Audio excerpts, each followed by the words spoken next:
Assalamualaikum warahmatullahi wabarakatuh. Perkenalkan, nama saya Siva Bilbina dari Prodi Pendidikan Ekonomi kelas R2I dengan NPM 2023 1450 1035. Di sini saya akan menjelaskan tentang filsafat sebagai upaya menemukan kebenaran dengan dosen pengampu Bapak Anku. Yang pertama, ada pendahuluan. Pemahaman tentang definisi kebenaran dalam alam pikir manusia mungkin telah mengalami berbagai perubahan, mulai dari masa Yunani kuno dengan sofisme hingga paham modern saat ini tentang suatu kebenaran. Selama berabad-abad, para filsuf ulama, ilmuwan, dan bahkan budayawan dan seniman mencoba menemukan kebenaran yang masing-masing mereka percaya dan temukan, sesuai dengan ilmu pengetahuan dan bidang mereka masing-masing. Terkadang, hasil yang didapat dari pencarian kebenaran yang mereka lakukan saat itu ternyata dinilai jauh dari kebenaran yang dipahami saat ini, sehingga kebenaran yang para filsuf dan kalangan pemikir yang mencoba menemukan kebenaran tersebut, akhirnya pendapat mereka terbantahkan.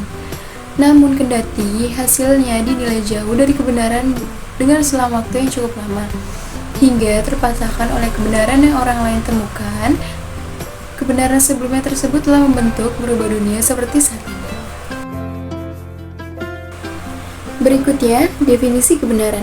Kata Yunani untuk kebenaran adalah aletheia. Kebenaran di sini dimengerti sebagai sesuatu yang terletak pada objek yang diketahui atau pada apa yang dikejar untuk diketahui. Ada tidaknya kebenaran dalam putusan yang bersifat afirmatif atau negatif tergantung pada apakah putusan yang bersangkutan sebagai pengetahuan dalam diri subjek penahu itu sesuai atau tidak sesuai dengan kenyataan.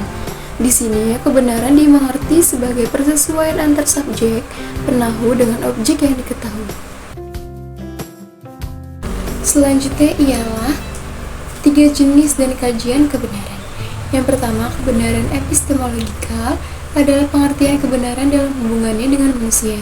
Kadang-kadang disebut dengan istilah veritas kognitionis atau juga veritas logika.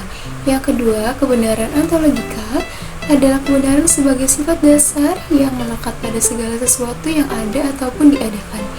Yang ketiga, kebenaran semantikal adalah kebenaran yang terdapat serta melekat di dalam tutur bahasa dan kata. Berikutnya ada kebenaran ilmiah dan non-ilmiah.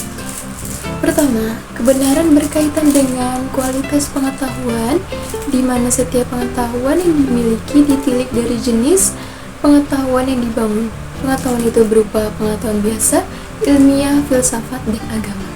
Kedua, kebenaran yang dikaitkan dengan sifat atau karakteristik dari bagaimana cara atau dengan alat apakah seseorang membangun pengetahuannya. Yang ketiga, kebenaran dikaitkan atas ketergantungan terjadinya pengetahuan. Kebenaran karena faktor-faktor ilmiah diantaranya yaitu kebenaran karena kebetulan, kebenaran karena akal sehat, kebenaran agama dan wahyu, dan yang terakhir kebenaran karena trial dan error. Kebenaran adalah kesesuaian pernyataan dengan fakta yang berselaras dengan realitas yang serasi dengan situasi aktual.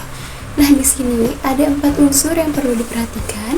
Yang pertama adalah pernyataan atau statement, yang kedua ada situasi atau situation, yang ketiga ada kenyataan atau realitas, dan yang terakhir ada putusan atau judgment. Kesimpulan mengenai filsafat sebagai upaya menemukan kebenaran, yaitu pada dasarnya kebenaran terdiri dari 2 pengertian, yaitu abstrak atau maya, dan konkret atau nyata. Kebenaran abstrak umumnya merupakan penilaian yang subjektif terhadap suatu kebenaran. Kebenaran yang konkret dapat dilihat dan dikaji dengan cara ilmiah sehingga kebenarannya dapat diterima secara universal sampai suatu saat kebenaran tersebut terbantahkan dengan kebenaran atau teori lain lagi, sehingga kebenaran yang dapat dianut sekarang bersifat relatif. Kebenaran sendiri merupakan hal yang unik, dapat ditemukan dengan cara yang bermacam-macam termasuk tak terduga, termasuk di dalam ketidakbenaran itu sendiri.